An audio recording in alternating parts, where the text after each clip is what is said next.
Bien, vamos a explicar brevemente el primero de los problemas propuestos de programación multiobjetivo. Este es el que se corresponde con los grupos 1 y 2, el que tienen que hacer ellos. Verán que el enunciado realmente es bastante estándar, es un problema habitual de los que hemos hecho ya en clase en varias ocasiones, con lo cual no va a ser particularmente complicado de entender. Sin embargo, en lo que nos piden sí que va a estar la novedad.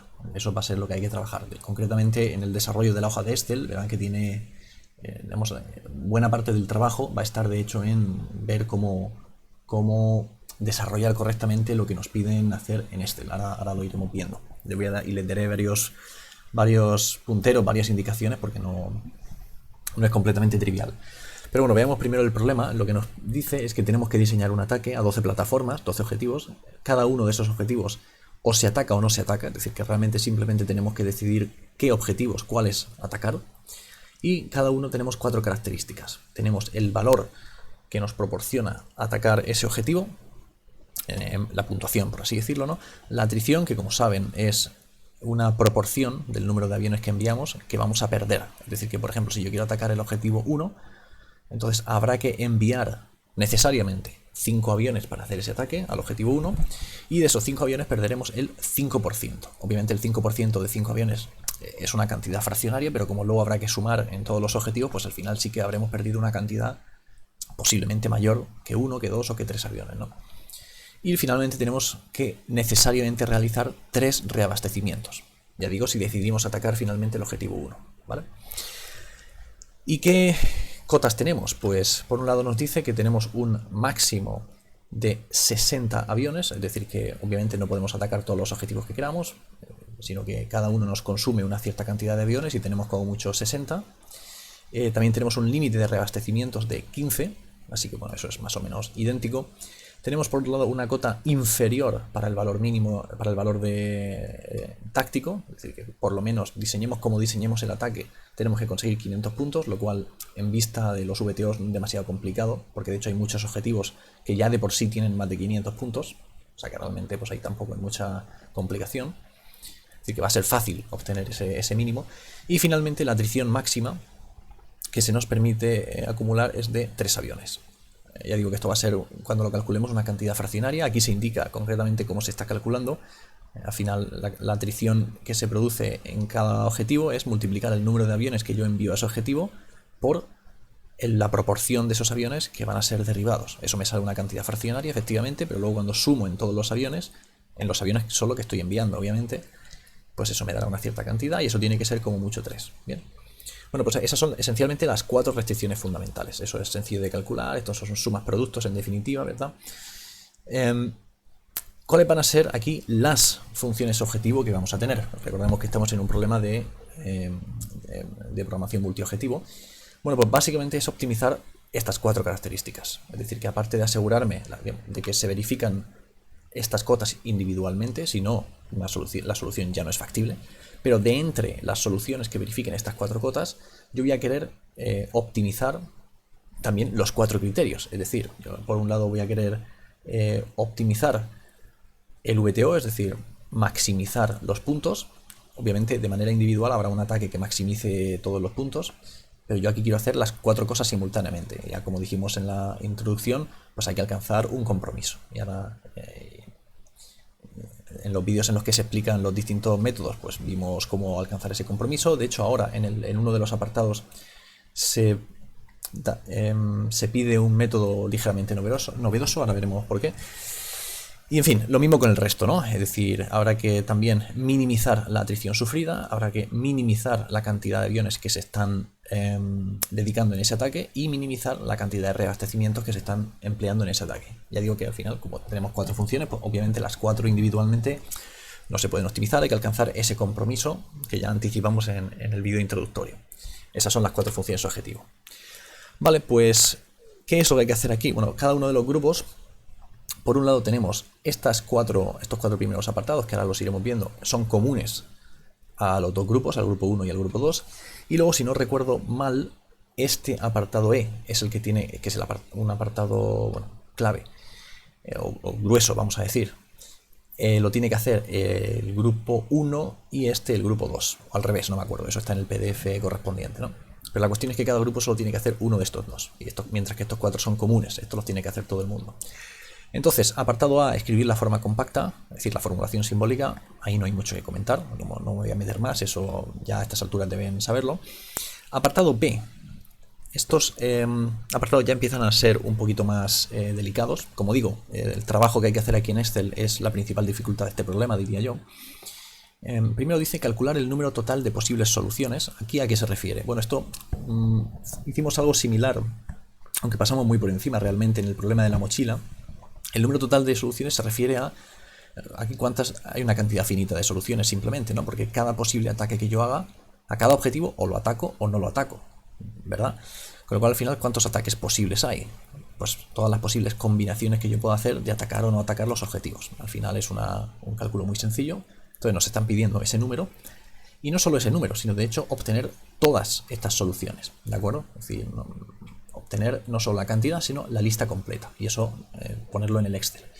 Para que sepan concretamente a qué me estoy refiriendo, he preparado esencialmente lo que se pediría, es algo de este estilo, ¿vale? En el fichero del enunciado se proporciona solo esto. Entonces lo que habría que hacer, de alguna manera, obviamente esto es simplemente la manera en la que lo he formateado yo, no piensen simplemente en copiar tal cual, pero vamos, que la idea esencial, lo que nos están pidiendo a la hora de tener todas las posibles combinaciones, pues se refiere a esto, ¿no? Es decir, todas las posibles, va a haber unas cuantas miles, tampoco digo exactamente cuántas para que se tengan que calentar un poco la cabeza, pero bueno, aparecen unas cuantas miles de filas, y ya digo, pues simplemente tener todas las posibles combinaciones de atacar y no atacar cada uno de los objetivos. Bien, esto no es completamente trivial. Obviamente lo podrían hacer a mano, pero no es plausible, ¿no? En absoluto, porque ya digo, hay varios miles de combinaciones. Con lo cual habrá que diseñar alguna forma automática, alguna fórmula para que Excel nos calcule todas estas filas. Bien, ¿cómo hacerlo? Pues no voy a dar directamente, podría clicar en una de estas celdas, ¿no? Y ya que vieran la fórmula, pero entonces obviamente ya pierde la gracia, ¿no? Eso es lo que tienen que determinar ustedes. Pero sí que le voy a comentar, le voy a dar, ya digo, alguna indicación, porque si no, pues tampoco... en fin, tampoco sería del todo adecuado. Entonces, ¿cómo podemos interpretar primero cada una de estas soluciones? Bueno, pues fijémonos que realmente cada una de estas soluciones, de estas posibles soluciones, es simplemente un vector binario de 12 componentes, ¿no? O otra forma de verlo es un número en base 2 con 12 cifras, ¿verdad? Vale, pensemos primero, y cada una de estas celdas es simplemente la cifra correspondiente. Es decir, que si yo supiera de un número extraer sus cifras, es decir, que dado un número cualquiera, cuál es la fórmula que hace falta para extraer la primera cifra, la segunda, la tercera, etcétera, en cualquier base, en base 2 en este caso, pero bueno, en cualquier base, pues esto ya lo tendríamos hecho, porque ya para cada uno de los números, para la solución... Porque número 1000, pues escoger el 1000, lo expreso en base 2 y saco cada uno de los dígitos del número 1000 en base 2. Y así pues con todos los números que tenga hasta completar, ya digo, todas las posibilidades, ¿no? Vamos a hacerlo en base 10. ¿Cómo lo podríamos hacer? Realmente hay muchas formas de hacerlo. Voy a comentar una aquí un poco por encima. Imaginemos que tenemos el número 384 y queremos una fórmula para extraer, por ejemplo, la octava cifra, ¿vale? ¿Cómo lo hacemos para extraer la octava, la segunda cifra, que en este caso es un 8, ¿vale? Ya digo, realmente hay muchas formas de hacerlo. Una posible es la siguiente. Podemos hacer primero módulo 100, ¿vale? Recuerdo que la operación módulo es simplemente quedarse con el resto de la división, con lo cual hacer módulo 100 significa quedarse con las dos últimas cifras, ¿vale? Es decir, que si yo a esto le aplico hago módulo 100, me voy a quedar con el 84. El 384 se transforma en 84. Y ahora, si yo esto lo divido por 10, pero hago la división entera, recuerden que la división entera, si lo habrán mirado quizá en alguna asignatura de programación, quizá lo hayan visto, básicamente esto dividido por 10 sería 8,4, ¿vale? Pero la división entera simplemente se queda con el cociente. Es decir, elimina el resto, ¿no? Con lo cual, trunca, vamos a decir. Hace la división y luego trunca. Es decir, que en lugar de 8,4, esto se queda en 8. Que es precisamente lo que quería, ¿vale? Con lo cual, de esta manera, haciendo módulo 100 y luego dividiendo por 10, lo he conseguido. Observen que, por supuesto, 100, esto no deja de ser 10 al cuadrado. Y 10, obviamente, esto es 10 elevado a 1. Y por otro lado, observen que el 8 era precisamente la segunda cifra del número, ¿no? Esta de aquí era la primera y esta de aquí era la tercera, ¿no? Lo digo porque, obviamente, pues, estos índices de aquí no son casuales, ¿no? Sino que si queremos extraer el 4, el 3 o cualquier otra cifra, pues realmente cogiendo el índice de esa cifra se ajustan estas fórmulas, ¿no? Con lo cual, bueno, esta es una posible forma de hacerlo. Por supuesto, no es la única. Podrían, si piensan un poco y tal, pues seguro que pueden encontrar más formas de hacerlo. Hay muchas. De hecho, otra posible es hacer estas operaciones en orden contrario. Es decir, yo puedo hacer primero la división entera por 10, con lo cual dividir por 10 me quedaría 38,4, pero como hago la división entera, pues me quedo simplemente con el 38. ¿Vale? Y ahora el 8, que es el que yo quiero extraer, se me ha quedado no como la segunda cifra, sino la primera. Y entonces ahora le aplico la operación módulo, pero en este caso siempre módulo 10. Porque siempre con este método me habré traído la última cifra, o sea, la cifra que yo quería extraer, en este caso el 8, pero bueno, podría ser el 3 o cualquier otra, me la he traído al principio, ¿no? Con lo cual ahora si hago módulo 10, pues ya directamente extraigo la última cifra, ¿de acuerdo? Entonces en este caso ya digo, aquí el módulo 10, esto siempre sería 10, mientras que aquí efectivamente aquí hemos dividido por 10 porque nos queríamos quedar con, queríamos eliminar esta primera cifra. Es decir, quería mover esto hacia allá una cifra. Es decir, que hemos hecho esto, es 10 elevado a 1 y 1 es 2 menos 1.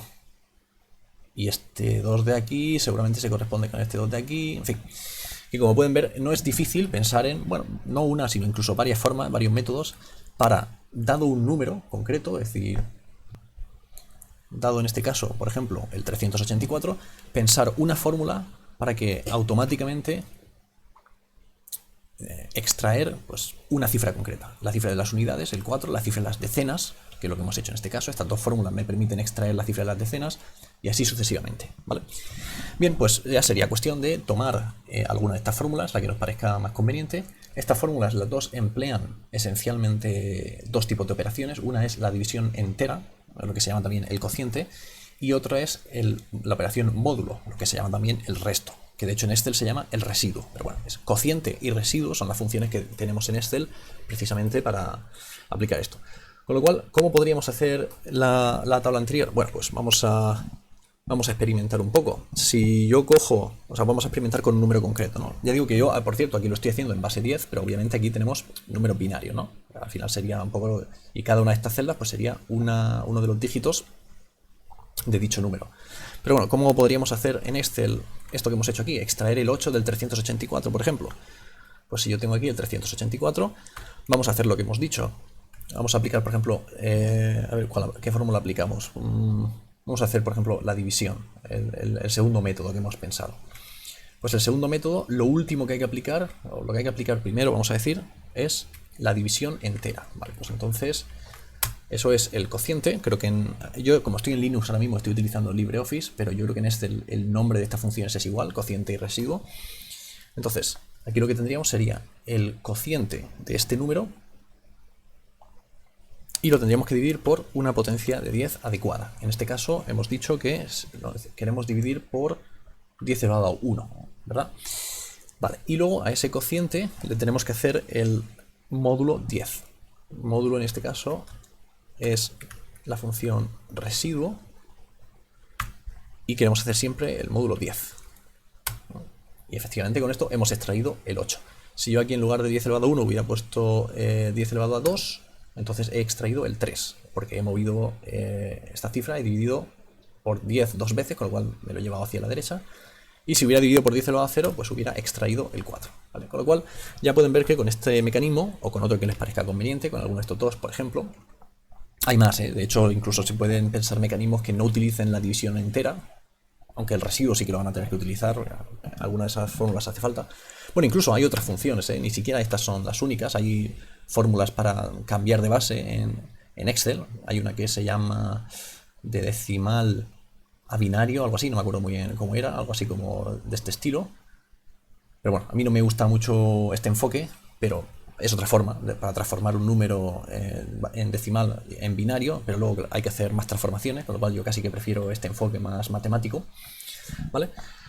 Pero ya digo, de esta manera pues se puede extraer una cifra concreta de un número, con lo cual, claro, aquí ¿qué es lo que me interesa? Pues si yo tengo un número concreto, por ejemplo aquí yo qué sé, el 21, pues para transformar eso a binario, simplemente en cada una de estas casillas voy a tener la fórmula correspondiente que me extrae el primer dígito en base 2, el segundo dígito en base 2. Efectivamente, el 21 debería ser 1 por 2 elevado a 2 más 1 por 2 elevado a 4. Es decir, 4 más 16, que es 20. Vale, en este caso no es 21 porque le estoy restando 1. Claro, porque yo quería que la primera solución fuesen todos ceros, que es la solución de no enviar ningún avión.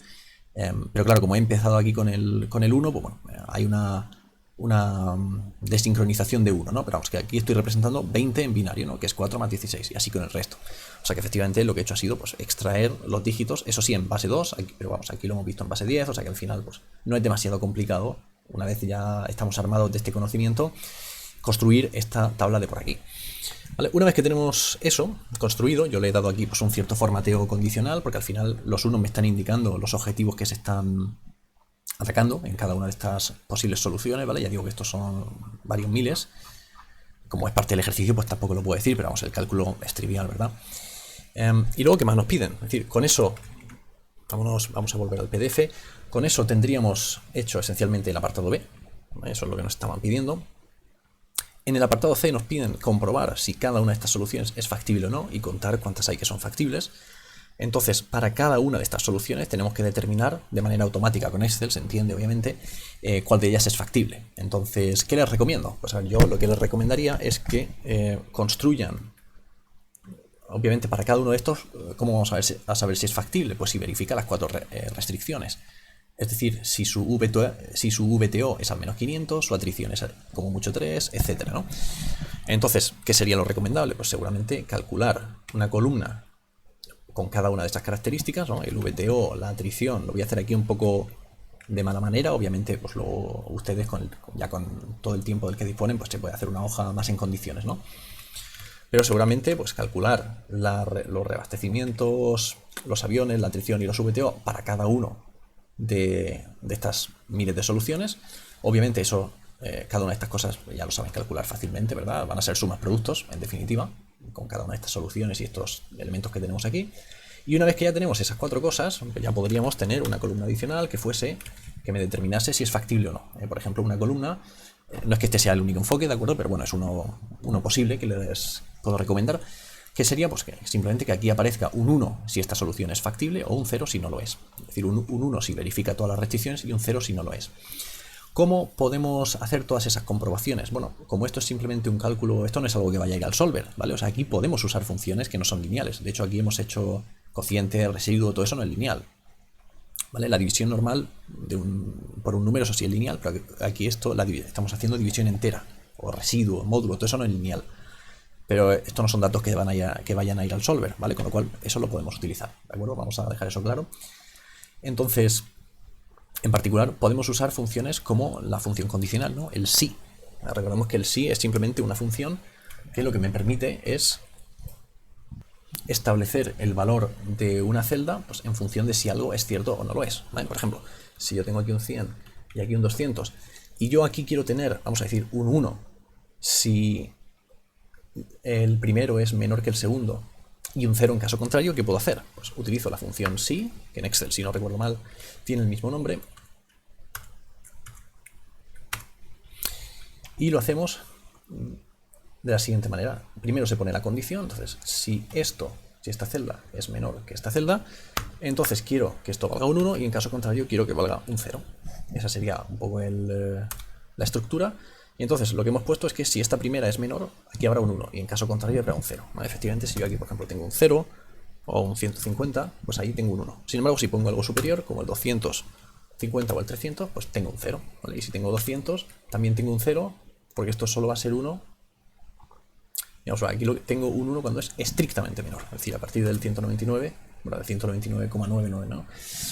¿Vale? Con lo cual ahí tenemos esa condición. Ahora, ahí sí queremos hacerlo con varias condiciones, porque obviamente aquí una solución va a ser factible cuando se verifiquen las 4 condiciones. El VTO tiene que estar por encima del mínimo, perdón, la atrición por debajo del mínimo, etcétera, ¿no? ¿Cómo lo haríamos? Pues podemos utilizar otra función de Excel que nos permite hacer lógica binaria, que es la función i. Sería el i lógico, básicamente, ¿no?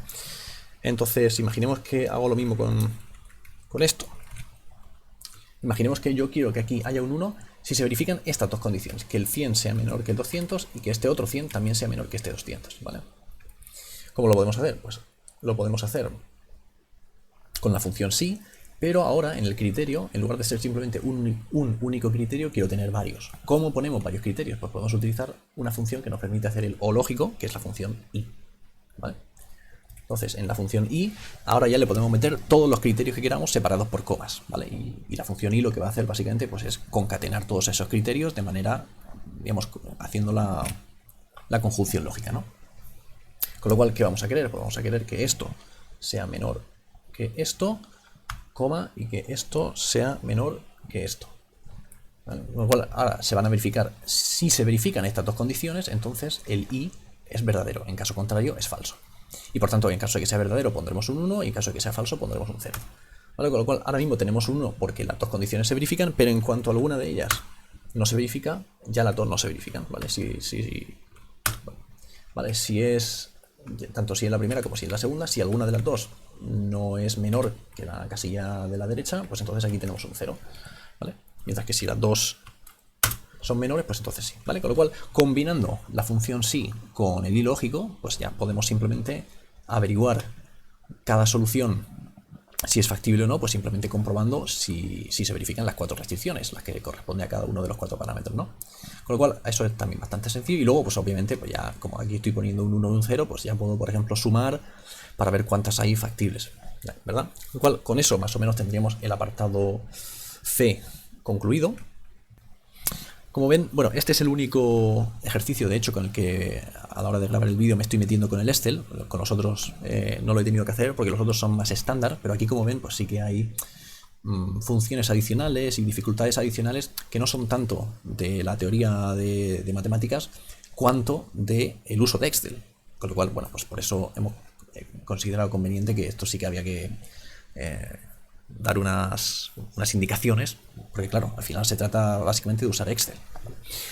Y luego, finalmente, ¿qué nos pide en el apartado D? Que este es el último de los comunes, de los que tiene que hacer todo el mundo. Pues nos pide determinar cuáles de estas soluciones factibles son eficientes. Recordemos, en el primer vídeo, una solución eficiente es una solución que no se puede mejorar estrictamente por ninguna otra, ¿no? Es decir, las llamamos también óptimos de Pareto, ¿verdad? Y era una solución que no puede ser dominada por ninguna otra. Entonces, recordemos que una solución, si yo dado una solución concreta, otra solución la dominaría si fuese mejor que esta, o igual, pero desde luego no peor, ¿vale? En las cuatro funciones objetivo. Recordemos que nuestras funciones objetivo son maximizar el VTO y minimizar la atrición, los aviones y el reabastecimiento. Con lo cual, una solución, por ejemplo, esta primera solución, esta sería de Pareto si no hay ninguna otra solución que tenga un VTO mayor o igual, una atrición menor o igual, un AVOS menor o igual y un reavas menor o igual. ¿De acuerdo? Entonces, claro, para determinar si cada una de estas soluciones es, vamos a decir, de Pareto o es eficiente, ¿no? Sería lo suyo añadir esto aquí. Para determinar si cada una de estas es eficiente, tenemos que volver a hacer una especie de comprobación lógica, pero claro, ya no es tan sencilla como aquí. Ya no se trata de ver si esta solución en concreto verifica las 4 restricciones o no las verifica, sino que se trata de comparar esta restricción con todas las demás. Entonces, nuevamente, esto a uno se le podrían ocurrir diversos enfoques para solucionar este problema. Yo le voy a plantear una posible idea, no lo voy a resolver por completo, obviamente, eso es parte de lo que tienen que investigar un poco en el trabajo, pero sí que voy a dar una indicación. Como digo, esto se puede hacer de varias formas, pero yo creo que quizá uno de los enfoques más sencillos puede ser utilizar la función contar si conjunto. Esa función lo que nos permite básicamente es contar en un rango de valores cuántos verifican. Bueno, vamos a quizá mejor explicar primero. Contar si, esa primera función, lo que hace es contarnos en un rango de valores cuánto verifican una condición, ¿vale? Y por otro lado, contar si conjunto, eso lo que nos permite es contar cuántas celdas de una lista verifican no una, sino un conjunto de restricciones, ¿vale? Entonces, por ejemplo, vamos a poner aquí un ejemplo concreto. Imaginemos que tenemos aquí una serie de valores del 1 al 22 y yo quiero calcular, es un ejemplo muy trivial, obviamente, un ejemplo muy tonto, pero tengo por aquí también, le voy a poner por aquí también un par de mínimos, 10 y 20. Vale, entonces voy a contar de todo este rango de celdas cuántas están por encima de 10 y por debajo de 20. ¿De acuerdo? Y además no lo voy a hacer de manera directa, sino que lo voy a hacer remitiéndome, en lugar de poner yo el 10 y el 20 estrictamente, voy a poner el valor de esta celda y el valor de esta celda, ¿vale? ¿Por qué? Porque es necesario saber también cómo hacer eso, es decir, cómo poder meter celdas en los criterios, porque claro, luego lo que van a tener... Bueno, a ver, podrían poner el número también de manera explícita, pero bueno, quizá lo más conveniente sería tener cada una de las cotas, el 60, el 15, el 500, el 3, pues tenerlos puestos por aquí y hacer referencia a esas celdas, ¿verdad? Para que sea más flexible, de manera que si luego queremos cambiar este 60 por 40, pues simplemente podemos cambiar esta celda y se nos reajusta todo automáticamente, ¿vale? Con lo cual lo vamos a hacer de esa manera. Entonces ya digo, vamos a ver cómo haríamos eso. Pues, como digo, cogemos la función contar si conjunto y lo que vamos a tener, ya nos lo indica aquí, es tenemos que poner el intervalo y el criterio, el intervalo y el criterio, y así sucesivamente. Entonces, en este caso el intervalo va a ser el mismo, en ambos casos vamos a tener los dos criterios. El intervalo es este de aquí, el primer intervalo. Lo que pasa es que a la hora de las eficientes, sin embargo, no va a ser así. Vamos a tener 4 criterios y cada uno hace referencia a 4 rangos distintos. El rango de los VTOs, el rango de las atriciones, el rango de los aviones y el rango de los reabastecimientos, ¿vale? Pero bueno, en este caso, como es un ejemplo muy trivial, pues el rango va a ser el mismo, ¿no? Entonces, vamos a contar. En este rango se tiene que verificar el siguiente criterio. Se tiene que verificar que sea mayor o igual que esta celda de aquí. Yo podría poner aquí el 10 directamente, pero como quiero hacer referencia a la celda, esto se hace del siguiente modo. Ponemos un ampersand y referencia a la celda. ¿Bien? Por eso precisamente quería hacer un ejemplo, porque como ven la notación es un poco delicada, pero bueno, una vez que ya se maneja, pues tampoco tiene mucho problema. Entonces vamos a contar de este rango los que son mayores que esta celda, que es 10, y también simultáneamente del mismo rango los que son menores o iguales que la celda que contiene este valor, es decir, el 20, el valor que contiene esta celda, que es el 20, ¿de acuerdo? Entonces, si ejecutamos, obtenemos 11 valores que efectivamente son estos de aquí, del 10 al 20, ambos extremos inclusive, son 11. Hay 11 valores de todo este rango que son mayores o iguales que lo que indica esta casilla y menores o iguales que lo que indica esta casilla, ¿de acuerdo? Con lo cual, con esta función, pues podemos comprobar o podemos determinar si una solución es eficiente. Es un posible enfoque, ya digo que no es el único, pero bueno, de lo que he estado pensando es el que me parece más claro y más intuitivo. Aunque si a alguno se le ocurre otro que también le parezca más atractivo, pues adelante. Eso será una sorpresa positiva. Pero ya digo, con esta función, pues simplemente, lo que pasa es que en lugar de con 2 criterios, pues tendríamos 4, podemos determinar si una solución es eficiente. ¿Cómo? Pues porque si yo, por ejemplo, yo voy a saber para esta función cuál es el VTO, cuál es la atrición, cuáles son los aviones y cuáles son los reabastecimientos. ¿Cómo determino si es eficiente? Pues voy a contar, o bueno, ¿cómo determino? Sí, una opción posible para determinar si esta solución es eficiente o no, pues voy a contar en todo el rango de VTOs, con 4 criterios, ¿no? En el rango de VTOs, ¿cuántos de ellos son mayores o iguales que este de aquí, que es el VTO de mi solución? Como segundo criterio voy a contar en el rango de atriciones cuáles son menores o iguales que esta de aquí, que es la atrición correspondiente a mi solución, y lo mismo con el resto, ¿no? En el rango de los aviones usados, cuántos son menores o iguales que este de aquí, que los aviones que estoy usando en esta solución, y lo mismo con los reabastecimientos. ¿Vale? Tengo esos 4 criterios, de manera que yo simplemente voy a contar al final de todo mi rango de soluciones, voy a contar solo aquellas que sean mejores que mi solución en los 4 criterios, es decir, que tengan un VTO mayor o igual y una atrición, aviones y reabastecimientos menores o iguales que esta solución en concreto. ¿De acuerdo? Es decir, que necesito aplicar esta fórmula, que ya de por sí es un formulón, porque es una fórmula que hace referencia, tiene 4 criterios y hace referencia a toda la tabla, a las miles de entradas, ¿no? Con esa fórmula habré determinado si esta primera entrada, o sea, si esta primera solución es eficiente o no lo es. Y ahora, obviamente, una vez que ya tengo eso, pues lo arrastro hacia abajo y ya pues consigo lo mismo para las otras miles de entradas, ¿no? Con esto lo que estoy contando, observen realmente, lo que estoy contando realmente es cuántas soluciones dominan a esta. Es decir, no estoy determinando, no estoy haciendo algo binario, sino que lo que he hecho ha sido contar cuántas soluciones hay que son mejores que esta en concreto. Incluyéndose a ella misma, porque claro, obviamente ella misma tiene un VTO mayor o igual, una atrición menor o igual, un avión menor o igual, concretamente lo tiene todo igual, con lo cual la propia solución va a estar incluida entre las que se computan aquí, ¿no? Con lo cual, de manera que si luego pues, si quiero eliminarla de aquí, pues le puedo restar 1, ¿no? Para que solo me muestre las otras soluciones que también sean mejores o iguales en todos los 4 criterios, ¿vale? Entonces, una vez que he hecho eso, pues ¿qué tendremos? Pues aquí tendremos simplemente la cuenta de cuántas soluciones dominan a esta de aquí. Cuando esto sea un 0, pues eso querrá decir que no hay ninguna otra solución que domine a esta de aquí. Con lo cual, pues al final ya, una vez que ya tengo esto calculado, pues puedo simplemente contar cuántas soluciones tienen aquí un 0, que son las que son de Pareto, ¿vale? Porque son las que no están dominadas por ninguna otra. ¿De acuerdo? Lo estoy explicando así un poco por encima y sin hacer los detalles, porque obviamente de eso se trata precisamente el trabajo, pero bueno, como ven, básicamente utilizando estas indicaciones, por un lado la función si con el i lógico para calcular la factibilidad y por otro lado la función esta de contar si conjunto para determinar cuándo una solución es o no es eficiente, bueno, pues con esto vamos a poder contar y determinar concretamente cuáles son las soluciones factibles. Creo que salen también unas cuantas miles, y cuáles son las eficientes, ahí ya salen bastante menos. Si no recuerdo mal, salen 100 y pico, pero bueno, en torno a ese rango.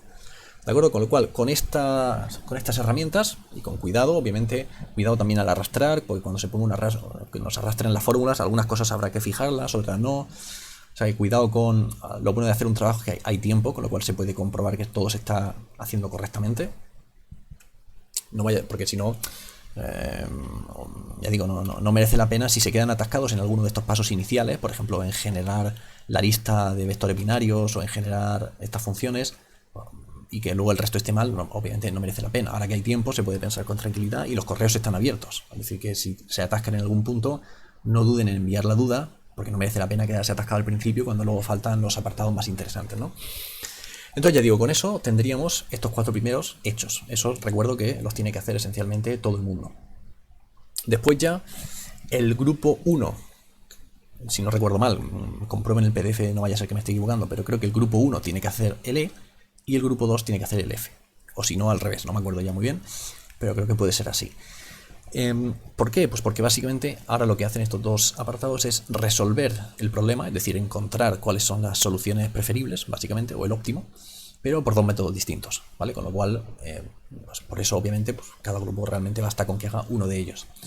En este de aquí, el F, no me voy a entretener mucho, porque como ven realmente no tiene ya mucha más complicación una vez que ya hemos conseguido explicar todo esto que hay aquí. Aquí básicamente lo que se pide es resolver el problema mediante el método de las distancias. El método de las distancias es el primero, de hecho, de los métodos que hemos visto, con lo cual el grupo que tenga que hacer este apartado simplemente que se vea ahora, o si no se lo ha visto ya, el vídeo correspondiente al método de las distancias y ya está. Entonces lo que se pide básicamente es resolver este problema multiobjetivo con estas 4 funciones objetivo mediante el método de las distancias. Y ya en ese vídeo se hace un ejemplo, se explica la teoría y se hace un ejemplo, con lo cual ahí tampoco hay mucho más detalle que comentar. Por otro lado, el apartado E, el grupo que le toque hacerlo, es un apartado parecido al método de las ponderaciones, pero de hecho realmente aquí no se está aplicando ninguno de los 4 métodos anteriores, sino que se hace como, por así decirlo, a mano. ¿A qué me refiero con a mano? Pues que como aquí realmente tenemos calculadas todas las posibles soluciones, que es algo que se puede hacer en programación discreta, como es el caso, pero no en programación continua, ¿no? Aquí hay una cantidad finita de soluciones, unas pocas miles, ya hemos comentado. Con lo cual, claro, al final, realmente, si tenemos, por ejemplo, una función objetivo, imaginemos que tuviéramos solo una función objetivo que optimizar. Pues una posible opción, que no me requiere ni solver ni nada, es que una vez que yo ya tengo todas mis posibles soluciones aquí, pues podría tener, imaginemos, hacerme una columna con el valor de la función objetivo, y si estoy maximizando, pues quedarme con el máximo de todos estos valores. Claro, como tengo aquí absolutamente todos los posibles valores, todas las soluciones, pues simplemente le puedo calcular a cada uno la función objetivo y quedarme con el máximo o con el mínimo. Con lo cual me evito directamente usar el solver y tal. A eso me refiero con un enfoque manual. Entonces, aquí lo que se está haciendo, precisamente, bastante interesante, es también hacerlo de manera manual. Lo que pasa es que obviamente no es tan sencillo como poner las 4 funciones objetivo, que son estas, ¿no? Son el VTO, que quiero maximizarlo, esto lo quiero minimizar, esto lo quiero minimizar y esto lo quiero minimizar. O sea que eso ya lo tenemos, estas son las 4 funciones objetivo. Pero como hemos dicho, no va a haber un valor que sea justo el máximo aquí y el mínimo aquí, y el mínimo aquí y el mínimo aquí, ¿no? Sino que el máximo aquí, habrá obviamente algunas soluciones que maximicen el VTO, pero que estas otras 3 objetivos no sean óptimos y viceversa, ¿de acuerdo?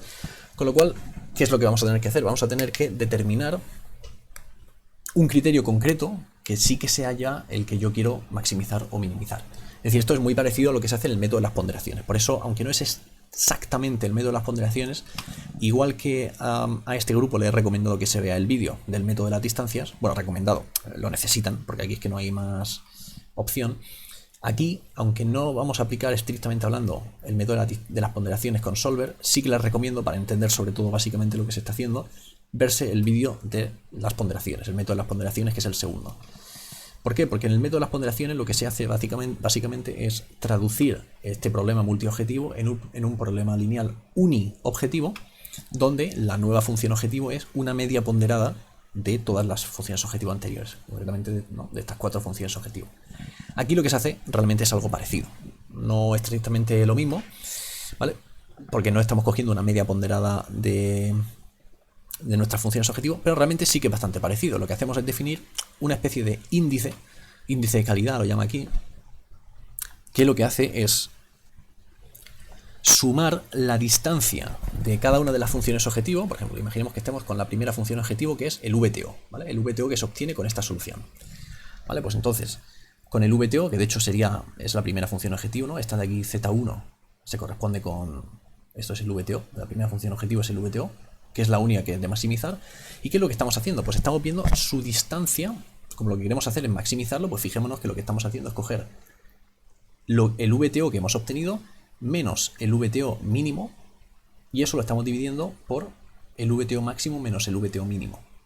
Con lo cual, ¿qué es lo que estamos consiguiendo? Pues esto de aquí nos está midiendo la distancia del VTO al mínimo de entre todas las soluciones, de entre todas las opciones, quiero decir.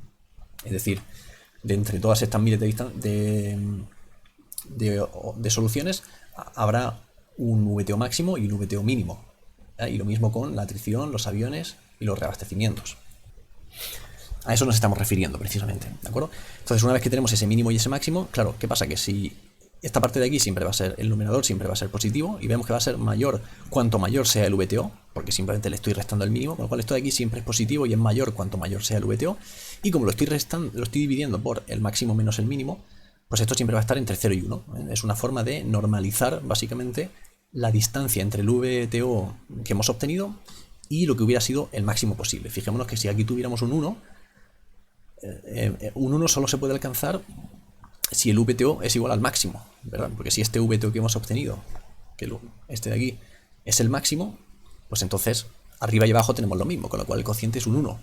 Y por otro lado, el 0 solo se puede obtener si aquí tenemos el mínimo, porque si aquí lo que tenemos es el mínimo, pues entonces arriba tenemos el mínimo menos el mínimo, que es 0, ¿vale? Con lo cual, este valor de aquí, ya digo, es como una especie de... nos está midiendo cuánto nos estamos acercando al óptimo del VTO, entre 0 y 1, como en porcentaje, ¿no? Esto valdrá 0 si el VTO es el mínimo, valdrá 1 si el VTO es el máximo, y bueno, pues valdrá, por ejemplo, si vale 0,9, pues quiere decir que estamos obteniendo el 90% del VTO máximo.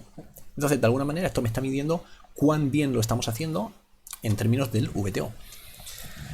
Y luego, pues lo que se está haciendo aquí es lo mismo, pero con los otros 3 objetivos. Exactamente lo mismo, lo que pasa es que aquí, como lo que estamos haciendo es minimizar en lugar de maximizar, pues en lugar de poner las cosas en este orden, hay que ponerlas en otro orden, ¿no? Para que sigamos, hay que hacer un pequeño ajuste simplemente, pero vamos, a efectos matemáticos simplemente lo que se obtiene pues es otra fórmula, ¿vale? Pero está midiendo exactamente lo mismo, ¿vale? Cuánto nos estamos acercando al óptimo, que en este caso el óptimo es el mínimo, porque recordamos que lo que estamos haciendo con estas otras 3 funciones objetivo nos interesa cuanto menor, mejor, ¿vale? Por eso aquí cambia un poco la fórmula, pero bueno, básicamente es parecido, ¿vale? Con lo cual, aquí este índice realmente tampoco tendría por qué entrar en tanto detalle, lo estoy diciendo bueno, para que entiendan un poco en qué consiste. Al final en Excel obviamente esto va a ser cuestión de introducir esta fórmula, obviamente con mucho cuidado, porque aquí como ven hay muchos elementos y es fácil equivocarse, con lo cual recomiendo que esto se haga con bastante delicadeza.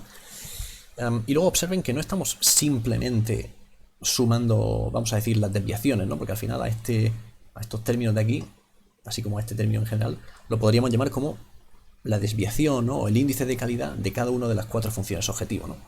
Ya digo, cada uno está entre 0 y 1. Pero no estamos simplemente sumándolos, sino que de hecho los estamos sumando, pero ponderados cada uno de ellos por un coeficiente. ¿Por qué? Porque aunque tengamos 4 funciones objetivo, no tienen por qué tener las 4 la misma importancia. Si se han visto el vídeo del método de las ponderaciones, pues ahí precisamente se hace eso, ¿no? Cada una de las funciones objetivos se le añade un peso y ese peso no tiene por qué ser el mismo. Si el peso fuese siempre el mismo, pues efectivamente simplemente estaríamos de alguna manera dándole la misma importancia a las 4 funciones objetivo. Pero ¿qué pasa? Que aquí precisamente nos dice ciertas informaciones acerca de la importancia de los criterios y nos dice que no son todos igual de importantes. Nos dice que el más importante es el de la atrición, reducir lo máximo posible la atrición. El siguiente más importante es el de los VTOs. Luego nos dice que además el de la atrición es el triple de importante que la efectividad, es decir, que el VTO. Y en fin, nos dice una serie de criterios adicionales. Para entender esto bien, no lo voy a volver a repetir, esto es muy clave entender, verse el vídeo del método de las ponderaciones, porque ahí se explica precisamente esto. Es decir, hay un ejemplo en el cual básicamente nos da ciertos criterios y en función de esos criterios lo que se hace es plantear un problema de programación lineal auxiliar que nos permita deducir cuáles son los valores adecuados que darle a estos coeficientes, a los lambda i, ¿vale? Básicamente estos lambda, ya digo, nos están midiendo la importancia de cada criterio, con lo cual al final la idea es, cogiendo estas informaciones, ¿de acuerdo? Cada una de estas me está dando una especie de restricción, una especie de relación que se tiene que verificar entre los coeficientes, lambdas. Con esto se formula un problema y cuando se resuelve, pues obtenemos los valores de lambda i que nos interesan, ¿de acuerdo? Entonces todo esto está explicado en el método de las ponderaciones, con lo cual ese vídeo es el que tiene que ver el grupo que haga esto. Y una vez que ya tenemos esos lambdas calculados en base a estos criterios, pues ya podemos esencialmente introducir este índice de calidad. Esto sería pues una fórmula que hay que meter en Excel y que nos indica, cuanto mayor sea, nos está indicando esencialmente, es un número además entre 0 y 1, porque como se explica en el método de las ponderaciones, la suma de estos coeficientes, de estos lambda i's, es 1, con lo cual estamos haciendo una media ponderada realmente, y como todos estos números, cada uno de ellos está entre 0 y 1, y estamos haciendo una media ponderada de números que están entre 0 y 1, pues al final todo esto también está entre 0 y 1, ¿vale? Con lo cual al final es una especie de índice de calidad que me dice cuánto nos estamos acercando. 1 sería una solución perfecta, sería la solución que alcanza el óptimo en los 4 óptimos simultáneamente, eso seguramente no se va a poder alcanzar. 0 significaría que lo hacemos lo peor posible en los 4 óptimos simultáneamente, eso también es difícil, aunque bueno, la solución en la que... No, iba a decir, la solución en la que no se ataque ningún objetivo podría ser así, pero no, porque si no se ataca ningún objetivo, entonces tampoco sufrimos ninguna atrición, lo cual eso es bueno, obviamente. Con lo cual, ya digo, este índice se va a mover entre 0 y 1 y va a ser mayor cuanto mejor sea nuestra solución. Entonces, el criterio por el que vamos a optar, obviamente, es una vez que tengamos calculado el índice de calidad para cada una de las soluciones, pues simplemente ordenar las soluciones en base a este criterio y quedarnos con las mayores, ¿no? Aquí en concreto creo que nos dice pues encontrar las 3 mejores soluciones, es decir, las que tienen un índice de calidad, las 3 que tienen un índice de calidad mayor, ¿vale? Y hacer una comparativa entre ellas en el sentido de entenderlas, es decir, en función de interpretar la solución, es decir, ver cuáles son las 3 soluciones, es decir, los 3 ataques. Y a lo mejor en uno se están atacando estos 2 objetivos, en otros se están atacando estos 3 objetivos y bueno, simplemente compararlas un poco. Tampoco hay que obsesionarse mucho con eso, pero hacer una ligera comparación de cuáles son esas soluciones y por qué realmente pueden ser tan buenas. Tienen un VTO muy alto, una atrición muy baja, lo que sea, ¿no? Por cierto, no he comentado que todo esto solo hay que hacerlo para las soluciones eficientes del problema, es decir, para los óptimos de Pareto. Recordemos que ya lo comentamos en el vídeo introductorio, realmente una solución nunca va a ser, no tiene sentido que esa solución de compromiso que obtenemos nosotros, que ese óptimo del problema multiobjetivo, ni siquiera sea un óptimo de Pareto, porque un óptimo de Pareto siempre es mejorable. Con lo cual, de hecho, seguramente si le calculásemos esto a todas las soluciones, las eficientes serían las que se quedarían al principio. Pero bueno, no hace falta ni comprobarlo, porque directamente podemos obviar las soluciones no eficientes. Recordemos que aquí en el apartado D ya hemos calculado las que son soluciones de Pareto, con lo cual el apartado E solo hace falta hacerlo, es decir, solo hace falta calcular este índice y demás para las soluciones de Pareto, ¿de acuerdo? Es decir, que, pues, por ejemplo, se puede filtrar todas las soluciones, filtrar solo las que son eficientes, eso hay una opción en el Excel que se llama filtros, ¿vale? Entonces en una nueva hoja, por ejemplo, pues se podría filtrar y poner solo las que son eficientes y a eso calcularle el índice de calidad. Muy bien, pues bueno, más o menos con esto, yo sé que esto tiene complicación, tiene intríngulis, y precisamente por eso este es el vídeo que comprobarán que es de lejos el más largo comparado con el resto de problemas, pero precisamente por eso, ¿no? Para explicar con detalle pues un poco las distintas funciones del Excel que pueden ser útiles para hacerlo y la fórmula y demás. Tengan en cuenta que bueno, aquí pues ya trabajando con tranquilidad, esto posiblemente requiera cierto tiempo de hacer un poco de ensayo y error hasta que se consiga que estas cosas estén funcionando bien, que se estén detectando bien las soluciones factibles, que se estén detectando bien o filtrando bien las soluciones eficientes y luego bueno, pues, calculando el índice también de manera correcta. Esto, cuidado, porque ya digo, para aquí un error incluso sutil puede hacer que esto ya se calcule erróneamente, obviamente. ¿De acuerdo? Bueno, pues más o menos con eso yo creo que el problema 1 se queda más o menos explicado. Obviamente no está explicado con el más absoluto detalle, ¿no? Porque si me pongo aquí a resolver, pues ya les termino haciendo toda la hoja de Excel, pero bueno, más o menos con eso ya hay una idea de cómo construir la hoja y de cómo calcular cada elemento. Y como digo, los vídeos correspondientes, más allá del vídeo introductorio, ¿no? Que imagino que ya se lo habrán visto, si no se los recomiendo, son el de las ponderaciones para el apartado E y el de las distancias para el apartado F. Y, por supuesto, como he dicho en todos los otros vídeos, si hay alguna duda de aquí al momento de entrega del ejercicio, el 9 de enero, si no recuerdo mal, pues nuestros correos están disponibles para resolverlo. Les recomendaría incluso que el tema de la hoja, que es lo más delicado, lo hagan posiblemente antes de Navidades, es decir, a lo largo de estas 2 semanas, porque así estaremos los dos profesores, quiero decir, mucho más disponibles. Aunque ya les digo que por lo menos yo sí que me comprometo a estar también disponible durante las Navidades, con lo cual a mí cuando me llegue cualquier correo lo responderé. Y ya está, a ir trabajando.